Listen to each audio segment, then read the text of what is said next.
Espero que você já tenha jogado xadrez uma vez na vida, porque hoje nós vamos mover as peças para recordar o desfile da Gaviões da Fiel lá em 2002, que deu o terceiro título para a Escola do Bom Retiro, a escola da nação corintiana, no enredo Checkmate.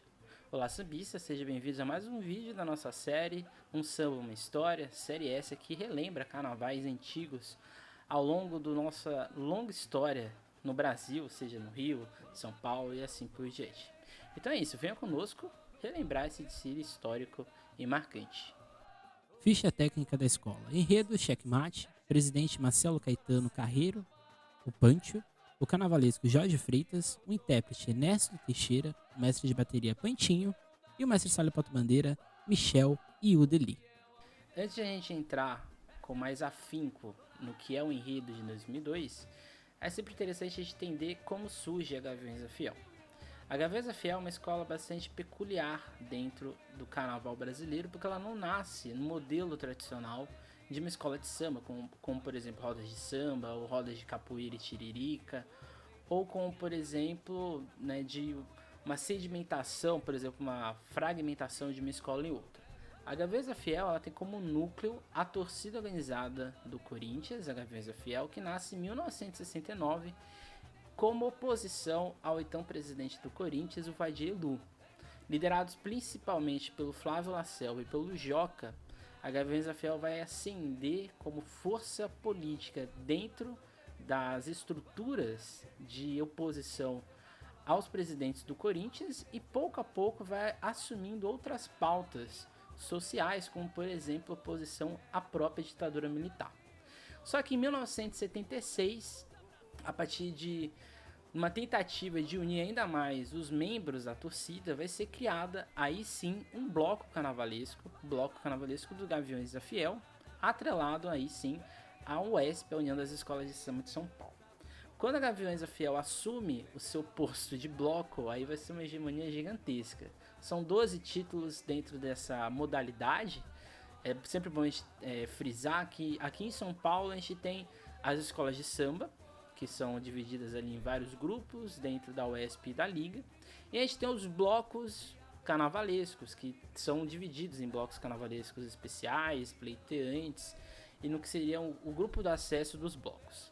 Os blocos eles têm tema, eles têm um samba enredo, eles têm julgamentos de fantasia, normalmente tem ali uma alegoria e ali é como se fosse um mini desfile, só que um pouco mais solto.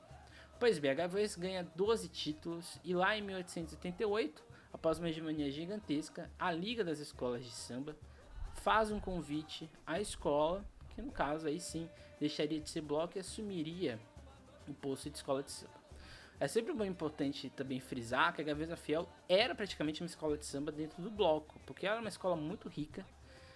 O orçamento da escola beirava ao do grupo especial, isso e a gente está falando numa época que a gente tinha escola pleiteante como escola de samba, a gente tinha grupo 3, grupo 4, grupo 3, grupo 2, grupo 1 e o especial. Então, ou seja, a Gaviões da Fiel era uma escola de grupo especial, com orçamento de grupo especial no grupo de blocos. Então assim, em 1989 a Gaviões desfila pela primeira vez como escola de samba no grupo de acesso, conquista o vice-campeonato e em 1990 estreia no grupo especial. O desfile não é muito bom, em 91 a escola cai, no caso desfila no acesso, em 92 a escola retorna e aí vai ser uma escalada de avanços ano a ano. Em 94 a escola é vice-campeã, um desfile bastante polêmico. Em 95 a escola conquista seu primeiro título nos 25 anos, na comemoração dos 25 anos da Gaviões da Fiel. A escola retorna a ser campeã em 99 e a gente chega, no caso, em 2000. Em 2000, a Gaviões da Fiel contrata o carnavalesco Jorge Freitas. Jorge Freitas ele tem uma formação bastante peculiar, porque ele é formado em educação física.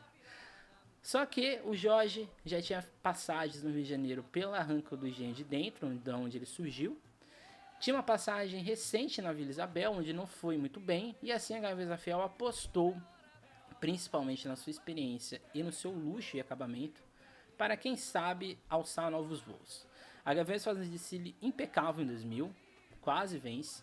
Em 2001, a escola tem vários problemas, principalmente em um dos carros, o carro praticamente não entra, Então a escola já perdeu pontos ali em enredo e no seu desenvolvimento. E a gente chega em 2002. 2002, o Jorge Freitas já tinha uma espécie de enredo ali pré-montado, só que eu não sabia que aquilo ali geraria o que aconteceu. A ideia do enredo é basicamente contar a história do xadrez que surge lá na Índia, e passando, né, da antiguidade até os períodos modernos, e no fim fazer, ali no meio pro fim, fazer uma crítica social, uma crítica política, uma crítica econômica e uma crítica ao Brasil, no caso, fazendo uma associação ali entre peões, rainhas, reis e assim por diante. Só que antes de a gente entrar de fato no desfile, agora a gente vai analisar o samba enredo da escola. Do Carnaval de São Paulo.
Bem, o samba é uma obra-prima, acho que essa é a grande questão.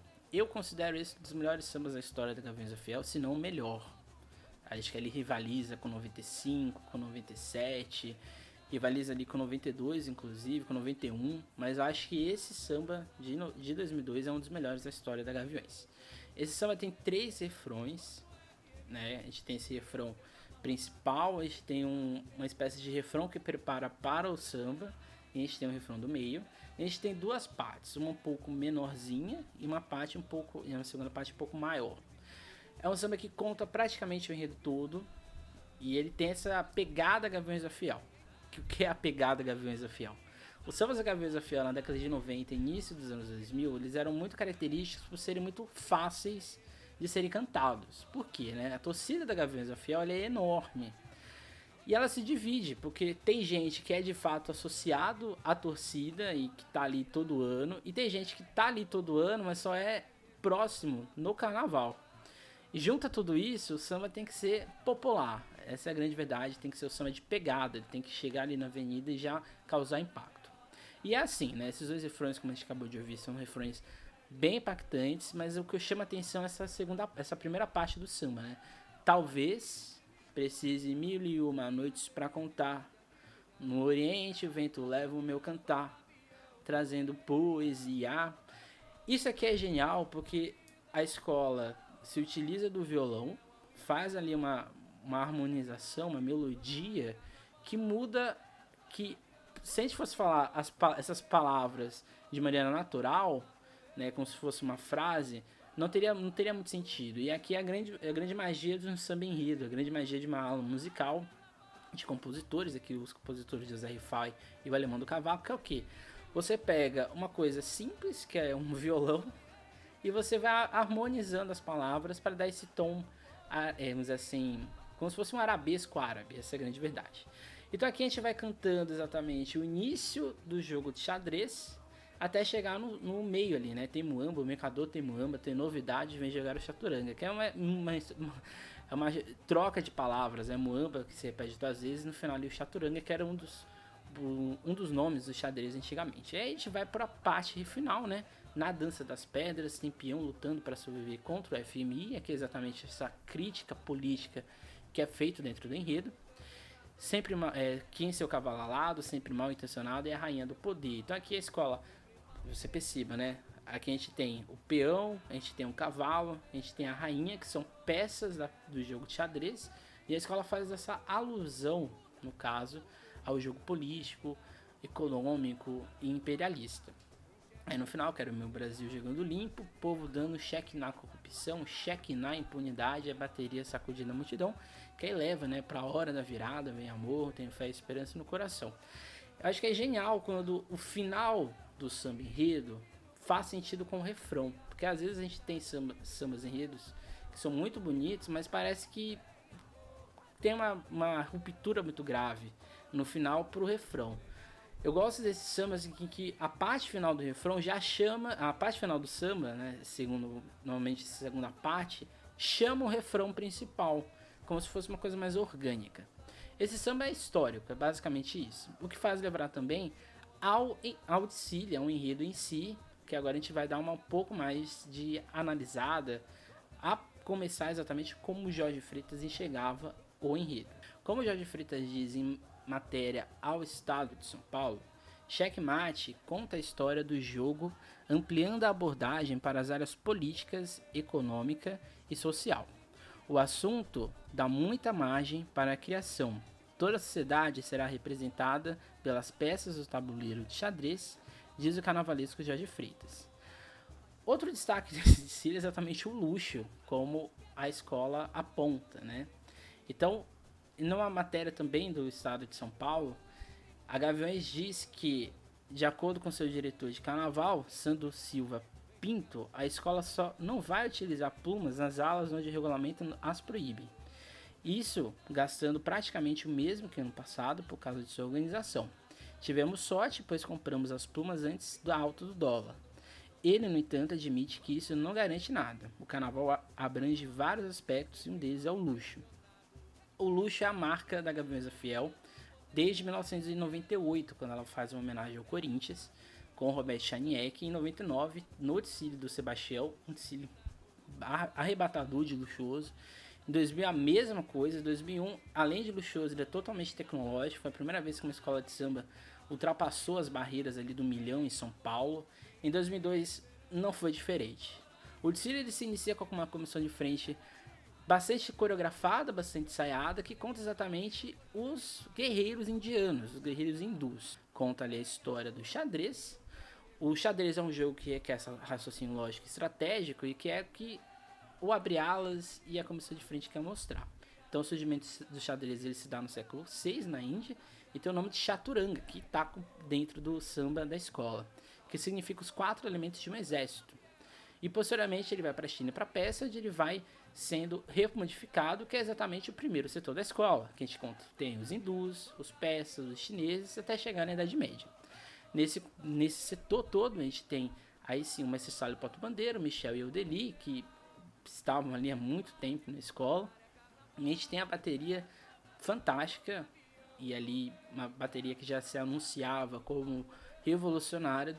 No segundo setor, a escola vai contar as peças no jogo moderno, que é exatamente a criação do bispo, do peão, da torre, do cavalo, do rei e da rainha, que está representada na ala das baianas, uma bela fantasia dourada e que chega no último carro, que são várias peças de xadrez.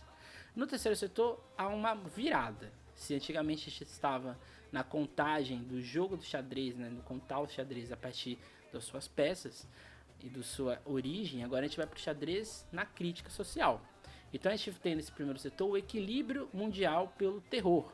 E a gente vai ter o xadrez político, que a gente vai estar ali sendo mostrado pela Guerra Fria entre a União Soviética e Estados Unidos, O terror do medo de uma bomba e dessas peças trocadas entre as duas nações, em que os países e as pessoas eram utilizadas como moeda de troca. E a gente tem as pedras da irracionalidade, que está no último carro, que é exatamente a movimentação do imperialismo. Um carro belíssimo, um carro muito difícil a gente... Não é mais difícil a gente ver, mas acontece recentemente, que é esse carro de dois lados, né? Na frente um modelo e na outra parte, na parte de trás, outra coisa, né? Então na frente a gente tem um carro totalmente preto, que é ali mostrando o terror, e na segunda parte a gente tem um lado branco, que é a tentativa de mudança, da paz e assim por diante. Curioso que o Jorge Freitas vai fazer esse mesmo modelo no carro da Portela em 2004, quando ele vai assumir a escola lá no Rio de Janeiro. Ainda nesse setor a gente tem a crítica ao FMI e a dívida externa que o Brasil contraía dentro desse jogo imperialista, dentro desse jogo econômico. No quarto setor, a gente vai ter a pedra da modernidade, que são exatamente, que aí a gente já se encontra no Brasil. A gente vai ter aí as pedras da etnia, as pedras da política, a gente vai ter as pedras da divisão, e a gente vai ter exatamente o rei mendigo. Essa ideia de construção é exatamente mostrar um Brasil em que a nossa população, seja eu, você, todos nós que somos meros mortais neste Brasil, são utilizados como um jogo político e de poder, que termina no último carro em alusão ao Lalau, um juiz que roubou, né, faturou ali um dinheiro que não era dele, era um dinheiro na verdade popular. E a gente chega no último setor, que é exatamente os checkmates, ou os vários checkmates que a escola quer dar, seja o checkmate no fim do péssimo serviço de saúde, um checkmate na desigualdade, um checkmate em relação à falta de moradia, e um checkmate no fim do descaso da educação, que é o último carro, que é um rei ali segurando um checkmate e ali todo um fundo meio que escolar. A Gaviões ela era apontada como uma das favoritas, junto com a Vai Vai, e com a Rosas de Ouro e a Nenê de Vila Matilde, a Nenê que era também então campeã do Carnaval de 2001. Só que a Gaviões Fiel, no início da apuração, ela vai ganhando 10, aí ela vai ganhando 10, 10, 10, 10, 10, 10, 10, até chegar no final ali com a nota máxima de 200 pontos. Em segundo lugar, a gente tem a Camisa Verde e Branco, que pede pontos, né? Pede 1000 pontos no quesito enredo. Na verdade, a escola pede 2 pontos, né? Porque ela tira 9.5, 2,9.5. Na época eram 3 notas, a menor nota era descartada. Então, com isso, a Camisa Verde e Branco, no quesito de desempate, ficou na frente da Rosas de Ouro, que perdeu ponto na comissão de frente. E aí a gente chega no ponto principal. A Rosas de Ouro talvez seria campeã daquele ano, só que o jurado, num gesto acho que até que infeliz, disse que houve um problema na histórica comissão de frente da Santa Ceia da Rosas de Ouro. Mas isso não tira o brilho, porque a Gaviões da Fiel fez um desfile superior a todas as escolas de samba do grupo especial naquele ano. Aí em seguida a gente teve a Nenê, a escola que também deu uma decepcionada, principalmente em fantasias e no quesito comissão de frente, que era uma espécie de várias ocas, que também não deu muito certo ao longo do desfile. E a Vai, a multicampeã, ficou na 5ª colocação. O fato é que a Gaviões Fiel sagrou-se campeã naquele ano, era o 3º título da escola, a escola que tinha vencido em 95 e 99, faturaria o desfile de 2002 e voltou, né, novamente em 2003 a vencer no Carnaval de São Paulo. Isso marca o apogeu do Jorge Freitas como carnavalesco, porque ele surgiu em 2000 na Gaviões Fiel, mas ali uma desconfiança, né, porque ele não vencia. Ele vence em 2002, 2003, e aí o sucesso dele faz ele chegar no Rio de Janeiro novamente para Portela. A gente faz uma viagem solo, ele retorna para a Gaviões Fiel em 2005. A Gaviões Fiel tem um desfile em 2004 praticamente desastroso, porque o último carro passa, quebra, machuca algumas pessoas ao longo do desfile, e a escola perde ali 8 pontos naquele ano, e a escola é rebaixada, e aí dali em diante a Gaviões Fiel parece que nunca mais se encontrou na sua história. Mas o fato é que 2002 está marcado não só na cabeça dos Gaviões, mas na cabeça do Carnaval de São Paulo. É apontado por muitos como o desfile mais técnico da história do Sambódromo, e eu acho também. É um desfile que mescla exatamente uma harmonia perfeita, uma evolução perfeita, um samba perfeito, um enredo muito bem montado, fantasias e alegorias de extremo luxo, de extremo acabamento, totalmente inseridas dentro de um enredo. Então, o desfile, se você quer saber como que se faz um desfile, veja o desfile de 2002 aí da Gaviões da Fiel, fica esse convite. Então esse foi o nosso vídeo. Se você tem alguma sugestão de samba que você queira que a gente conte aqui, deixa aqui nos comentários. Se tem alguma crítica, algum elogio, também deixa aqui nos comentários. Não deixe de ver os nossos vídeos passados, nossos vídeos anteriores. E é isso, gente. Não deixe também de seguir os Sambistas da Depressão nas suas várias redes sociais, Twitter, Instagram, Facebook. Não deixe de curtir a nossa página aqui do YouTube. Não deixe de clicar no sininho para você receber as notificações, porque quando surgir um vídeo você já vai estar ali antenado no que está acontecendo. E não deixe de seguir minhas redes sociais, o Emerson Carnaval SP, o meu podcast Sampa Samba. Inclusive lá no podcast Sampa Samba a gente tem uma análise dos enredos críticos da Gaviões da Fiel. A gente também lá aprofunda um pouco mais essa temática lá da Escola do Bom Retiro. Não deixe de acessar também o nosso site www.sambistasdadepressão.com.br. E é isso, gente. Até mais, não deixem de sambar e tchau.